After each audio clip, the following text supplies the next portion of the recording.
지금 이 시간 이후에 뭐 절차가 어떻게 되는지, 예를 들면 유죄 취지로 돌려보낸 거라면 뭐 1심에서 나온 징역 1년에 집행유예 2년 이 안에서 판단을 해야 되는 건지, 아니면 그렇지 않은지 남은 절차 궁금하네요. 일단 항소심 재판부 오늘 대법원이 또 속도전을 했습니다. 예.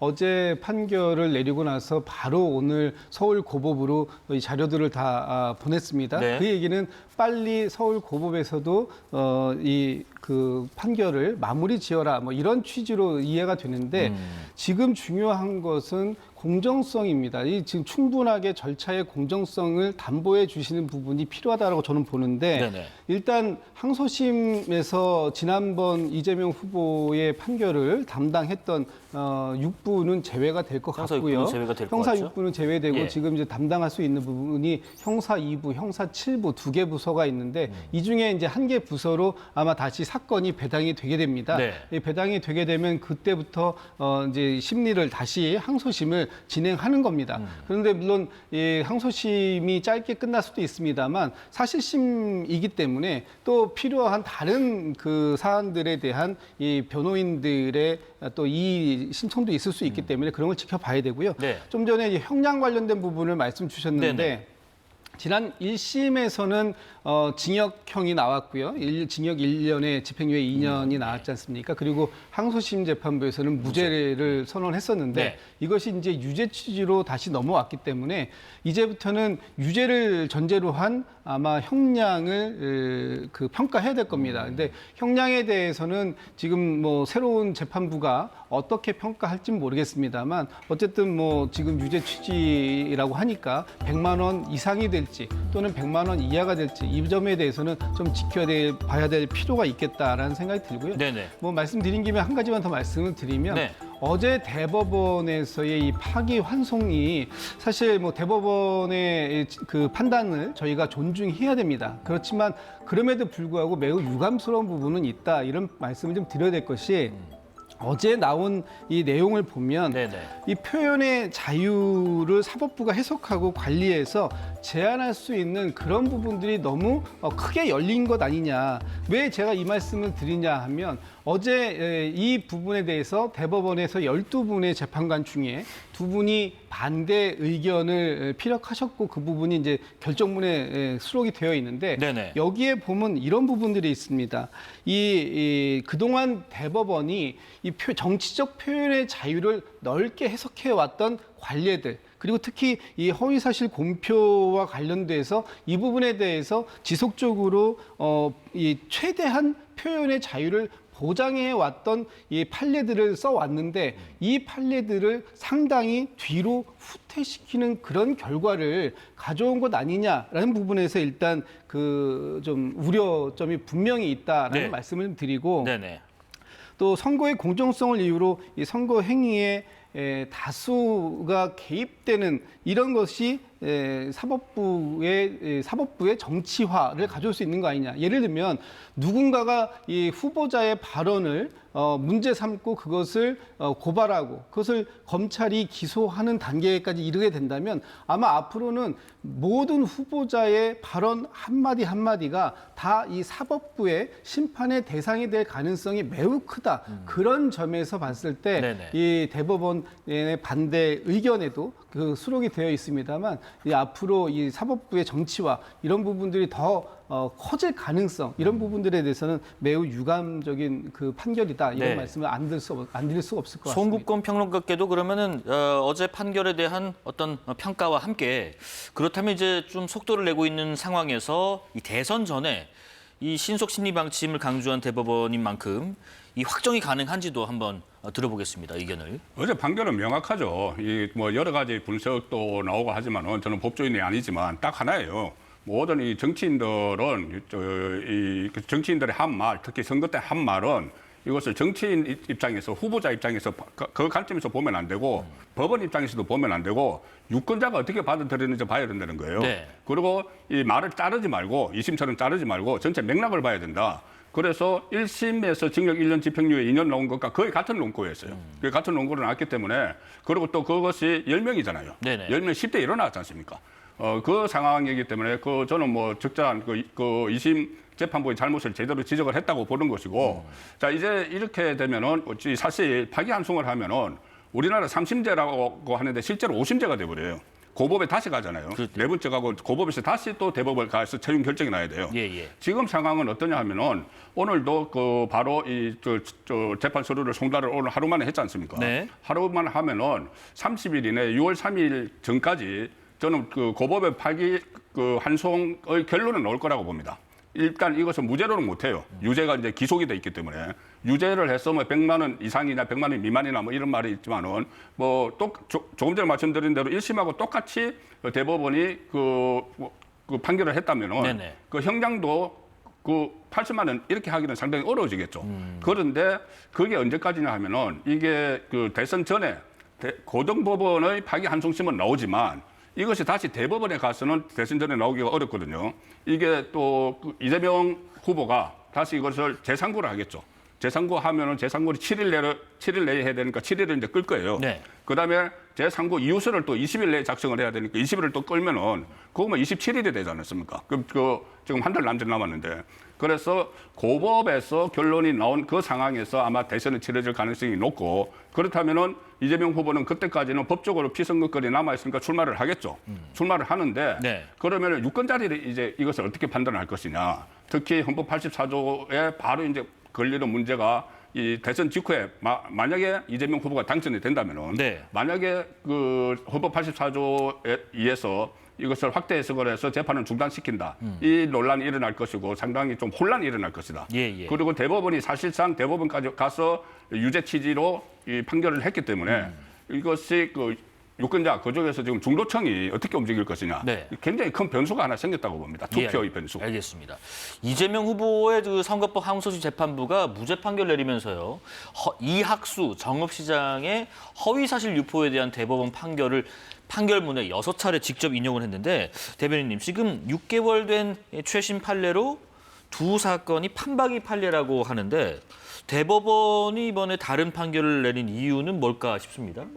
피고인이 달랐기 때문 피고인이 아니겠습니까? 달랐기 때문이다. 같은 유형의 재판에서 예. 다른 결과를 대법원이 내었다면 결국은 피고인이 한 명은 이학수 정읍시장이고 또 한 명은 이재명 후보라는 이 차이밖에 더 있겠습니까? 지금 저 판례가 무슨 판례냐 하면 22년도 지방선거 때 TV토론회에서 이학수 당시 후보가 발언한 것이 네. 허위사실 공표에 해당된다라는 것으로 기소를 당해서 1심에서 벌금 1,000만 원, 2심에서 벌금 1,000만 원의 유죄를 받은 사건입니다. 저 사건 같은 경우에는 1심과 2심이 엇갈리지도 않았습니다. 1심과 2심에서 똑같이 벌금 1,000만 원의 유죄를 선고받고 대법원에 갔는데 대법원에서 물론 이 사건을 판단한 것은 전원 합의체는 아니었습니다만 대법원에서 무죄의 파기환송이 되었습니다. 네네. 그래서 무죄를 받은 사건이에요.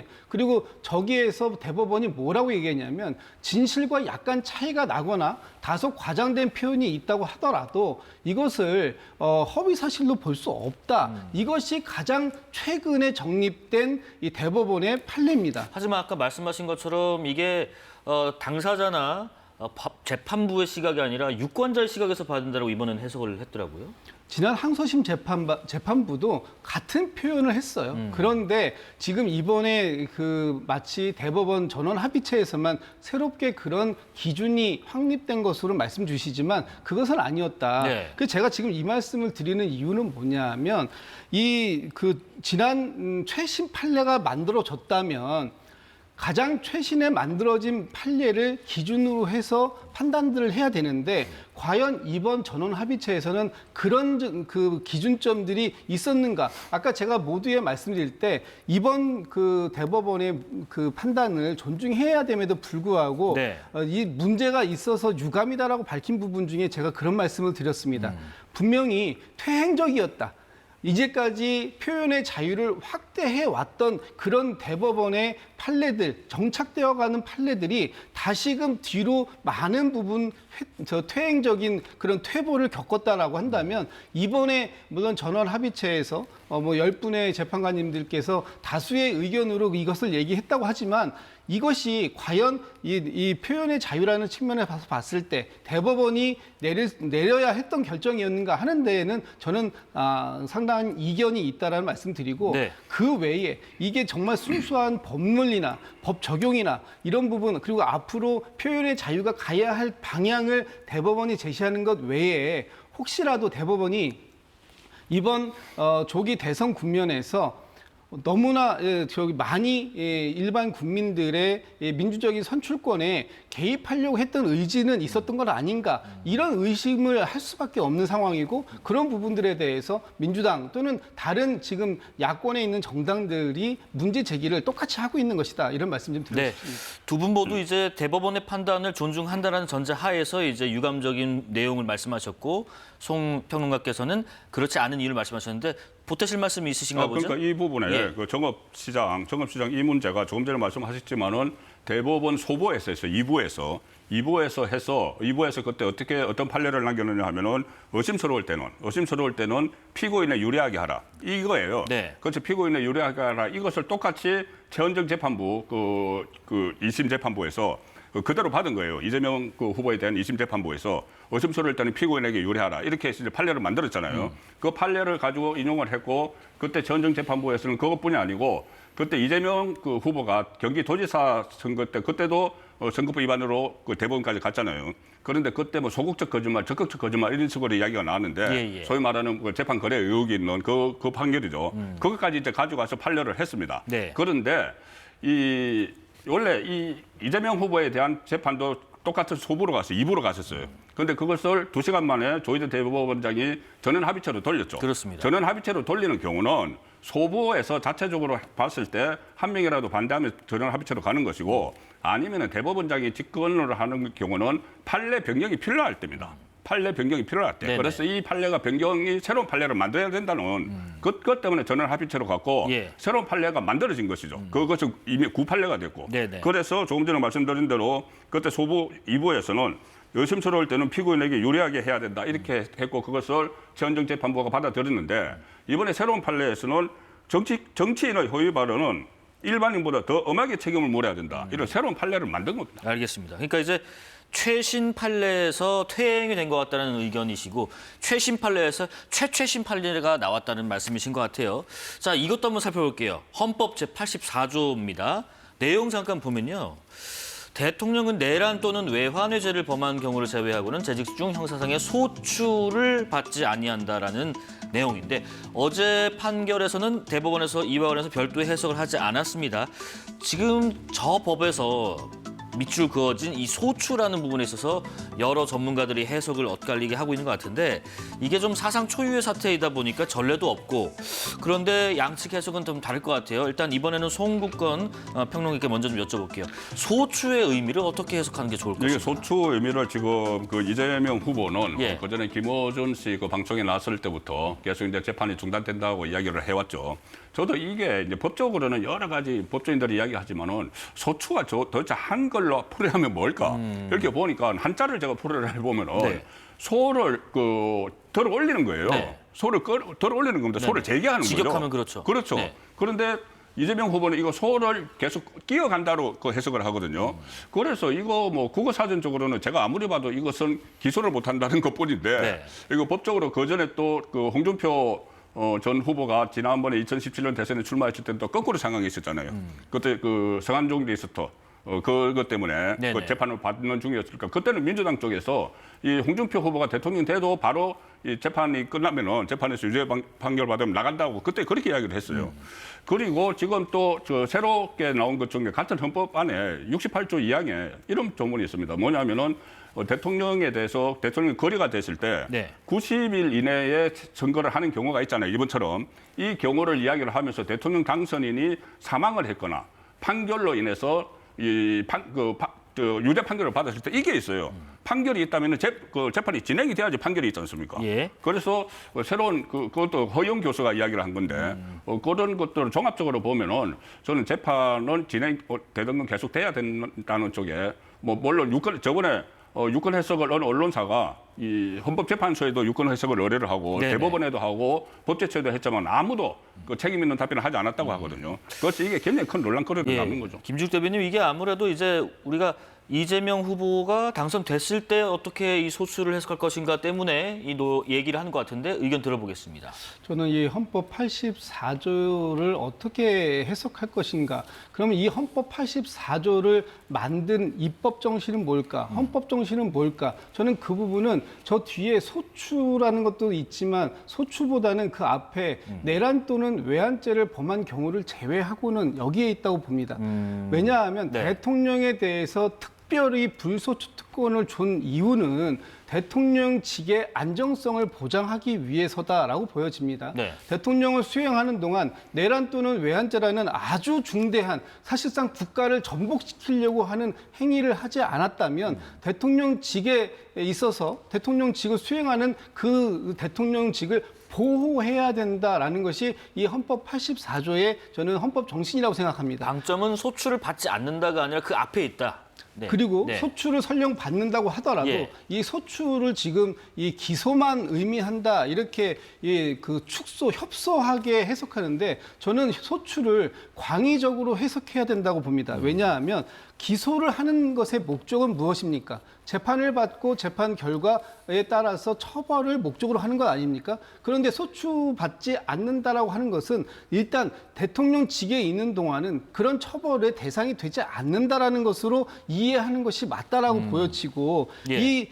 그 재판까지 이어지는 과정 속에서 이어지는 기소 또 공소 유지 이 모든 것들이 하나의 일련된 활동입니다. 이 기소 이게 소추라는 자체에 단순한 기소만 언급되어 있는 것이 아니라 공소 유지에서 마지막 재판까지 이르게 하고 그 재판의 결과에 의한 처벌까지 가는 것이 이 소추의 광의의 의미다라고 본다면 이것을 그렇게 간단하게 축소해서 해석할 것은 아니다. 좀 전에 그 헌법 60조라고 말씀하셨습니까? 68에 이어. 68조 거기에 보면 판결이라는 표현이 나옵니다. 저는 이 판결을 이번에 이렇게 해석해 보면 좋을 것 같습니다. 윤석열 전 대통령의 사례를 보죠. 예를 들어서 헌법재판소에서 나왔던 판결이 있습니다. 그래서 그 때문에 파면에 이르게 된 것이죠.